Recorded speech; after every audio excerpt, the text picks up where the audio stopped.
I had an experience earlier this summer, which I probably shouldn't tell, but I will, that is an example of how it gets weird. A friend of mine moved to London and left me his library for unspecified amounts of time to keep. A very bizarre library, mostly Platonic stuff, a lot of magic, a lot of that sort of thing. And so we built a book loft for it, and our house is wedge-shaped, and so this book loft is way up at the top of the house.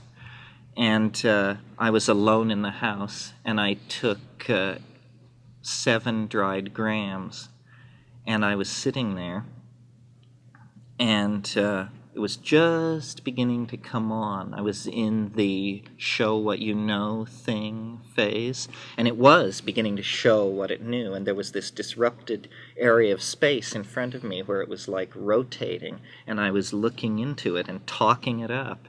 And I was actually speaking. At first, I was just speaking in my mind. Then I began speaking aloud, and I was saying, "You are beautiful thing. You are beautiful." And suddenly, things changed, and it became very cold, and meaning the temperature fell suddenly.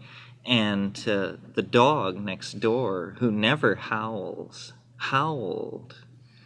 And the cat, which was down below me, I was up in this loft looking down at our bed. The cat was on the bed. The cat flared out and made this really weird noise. And I just, I stopped what I was doing and projected my mind into this situation. And at that moment, I heard this sound, which was like, and then something settled onto the roof, sufficient to make the 6 by 14-inch beam creak in. Just went, and I was floored. And I just sat for a minute, and I was not frightened. In fact, my emotion was hard to get back to, but I wasn't frightened. But just at that moment, this thing was really coming on and really visually peculiar, and it seemed like the two things were independent. The trip was getting stronger and stronger, but a 10-ton something had landed on the roof beam of my house.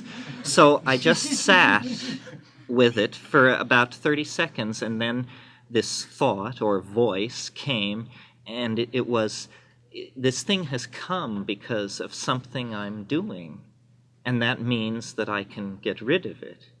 So I just turned like this up toward the roof and projected this thought very strongly, which was, "Begone, I am in conversation with an elder." And this thing went, and there was a long pause, 10 seconds or so, and then whatever it was, it lifted off the roof and went away. And what was weird about this was I had never ever used in my own mind this phrase, "an elder," to describe the mushroom. It was like just came out of me. And the whole episode seemed real weird to me. And I just let it ride. But that's an instance where, there is this, let's call it synchronicity, so that we don't have to believe that a pterodactyl landed on my roof. There is this synchronicity. For some reason, there chose to be a fluttering sound, and the beam chose to creak. Now, doubtless, this has to do with temperature and the cooling of day to night and this and that. But, it was a thing to go through.